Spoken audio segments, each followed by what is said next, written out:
முதல் வாசகம். திருத்தூதர் பணி அதிகாரம் 16 திருவசனங்கள் 22 முதல் 34 வரை. உடனே மக்கள் திரண்டெழுந்து அவர்களை தாக்கினார்கள். நடுவர்கள் அவர்களுடைய மேலுடைகளை கிழித்து அவர்களை தடியால் அடிக்க ஆணையிட்டார்கள். அவர்களை நன்கு அடித்து சிறையில் தள்ளி கருத்தாய் காவல் செய்யுமாறு சிறை காவலர் ஒருவருக்கு கட்டளையிட்டார்கள். இவ்வாறு கட்டளை பெற்ற அவர் அவர்களை உட்சிறையில் தள்ளி அவர்கள் கால்களை தொழுமரத்தில் உறுதியாய் மாட்டி வைத்தார். நள்ளிரவில் பவுலும் சீலாவும் கடவுளுக்கு புகழ்பா பாடி இறைவனிடம் வேண்டினர்.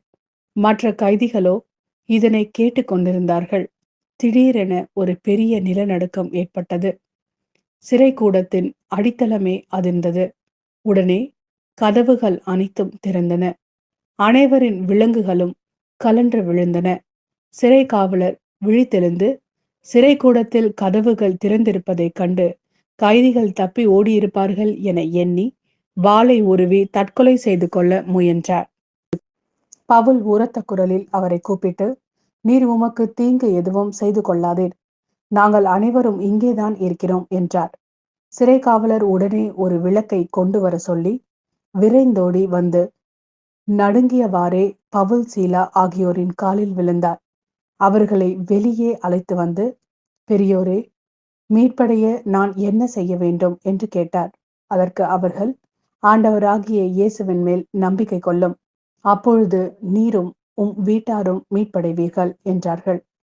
பின்பு அவர்கள் ஆண்டவரின் வார்த்தையை அவருக்கும் அவர் வீட்டில் இருந்தோர் அனைவருக்கும் அறிவித்தார்கள்.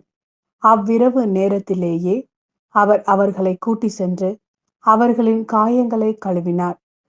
பின்பு அவரும் அவரை சேர்ந்தவர்களும் திருமுழுக்கு பெற்றார்கள். அவர் அவர்களை தம் வீட்டிற்கு அழைத்து சென்று உணவு பரிமாறினார்.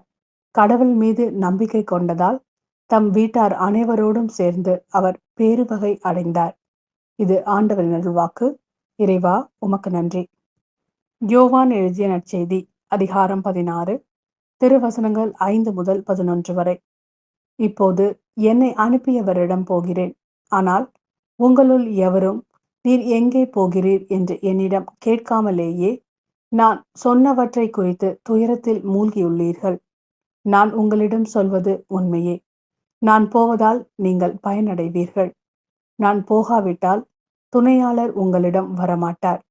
நான் போனால் அவரை உங்களிடம் அனுப்புவேன்.